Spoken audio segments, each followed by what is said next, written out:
Grabe nga ito mga tol, matapos nating makilala si Shamrock sa last chapter, ngayon eto malalaman naman natin ang isa sa mga kapangyarihan niya, ang Devil Fruit ability ng espada niya. At eto pa nga, mukhang parte nga talaga ng Roger Pirates yung misteryosong lalaking nakasiluet na nakita nga natin dito sa Elbap. So One Piece chapter 1138 at ang title nga nito ay Sacred Text. At mukhang tumutukoy nga yun mga tol dun sa sinasabing Jarly Book ni Jarol sa mga nakaraang chapter. At matatranslate nga yan later on a Robin. Anyway, ito sa cover page sinasabing nandun nga talaga si Uso sa secret base. So obvious naman na siya nga ang boss nila Hold'em dahil na nga dun sa itsura ng bubong ng base nila. Pero ano nga kaya pa ang gusto ng mga dating tauhan na ito ni Kaido dyan sa Wano? Nandiyan naman si Yamato at tingin ko kaya niya namang i-handle si Uso. So ayun, eto mga tol, nagsimula nga ang chapter kung saan kinonfirm na nga talaga ang kaugnayan ni Shanks kay Shamrock. So obvious nga ito, pero at least ngayon wala na ang tanong dahil sa ito na nga ang confirmation. Sila nga dalawa talagang magkapatid, anak nga sila ni Saint Figureland Garling. Kambal nga si Shanks at Shamrock mga tol. Yun nga ang dahilan kung bakit talagang magkamukha sila at si Shanks nga raw yung nakababata sa dalawa. So ito na nga talaga mga tol, yung talagang hinihintay nating makonfirm sa kwento. Si Shanks talagang ang isang celestial dragon, anak nga siya ni Garling, kambal na kapatid nga siya ni Shamrock at nakuha nga siya ng Roger Pirates during dun sa God Valley incident. Yun nga lang, hindi pa natin sigurado sa ngayon kung bakit ba nilagay sa treasure chest si Shanks nung mga panahon na yon. Anyway, ito pa nga mga tol, ang isang napakatinding revelation, ang Devil Fruit ability ng espada ni Shamrock. Ang matinding espada nga raw na yun mga tol nagtataglay ng Cerberus Fruit, isang three-headed hound o dog mga tol na nagmula nga sa Greek mythology. Grabe to mga tol dahil sa iilan pa nga lang yung alam natin na weapon na nakakain ng Devil Fruit. Ang natatandaan ko nga yung espada ni Spandam na merong elephant fruit. Nakakabigla nga talaga ito dahil kung maaalala nyo matagal na nga ang theory na maaaring tinataglay nga ni Blackbird ang Cerberus Fruit. Dahil na nga rin sa nakakain ng dalawang Devil Fruit si Blackbird, mukhang may iba't ibang personality nga ito at yung Jolly Roger nga nila merong tatlong bungo. Kaya lumalabas na parang meron ngang tatlong katauhan si Blackbird na parang isang Cerberus. Pero basura na nga ang theory na yun mga tol dahil sa tinataglay na nga ng espada ni Shamrock ang kapangyarihan na yon. So siguradong napakalakas nga ng espadang yan ni Shamrock dahil sa isang mythical creature ang Cerberus. At ang matindi nga ginamit raw ni Shamrock ang espada para atakihin si Loki. So siguro nagkamalay nga agad si Loki kaya inatake nga muli siya ni Shamrock. So moving on, balik nga tayo dun sa kastilyo kung saan nakita nga ni Luffy yung dalawang gwardyang knockout. At sinabi nga ng dalawa na inatake raw sila ni Shanks. So obviously yun nga talagang sasabihin nila dahil sa kamukhang-kamukha nga ni Shanks si Shamrock. At syempre talagang hindi nga makapaniwala si Luffy sa sinasabi ng dalawang giant. Pero at least ngayon siguradong malalaman nga nila Luffy na ang hanap nga ng dalawang intruder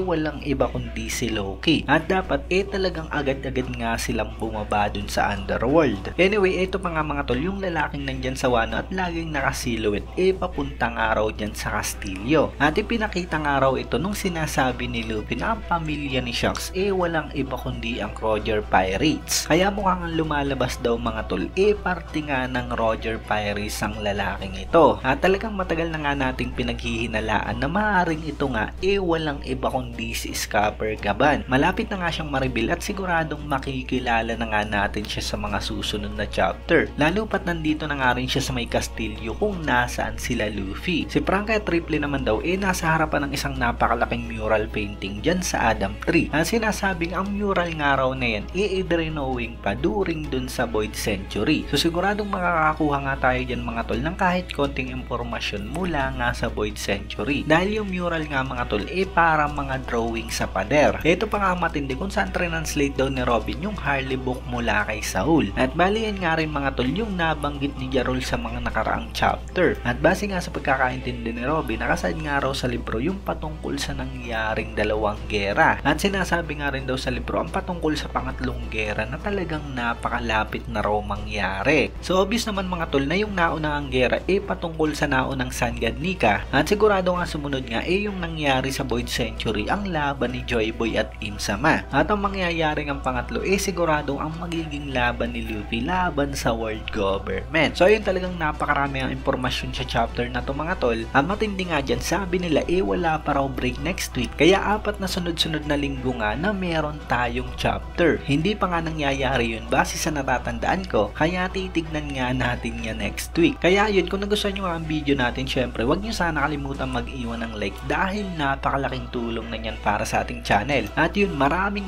salamat sa inyong panunod at mag-iingat kayo palagi. Bagang!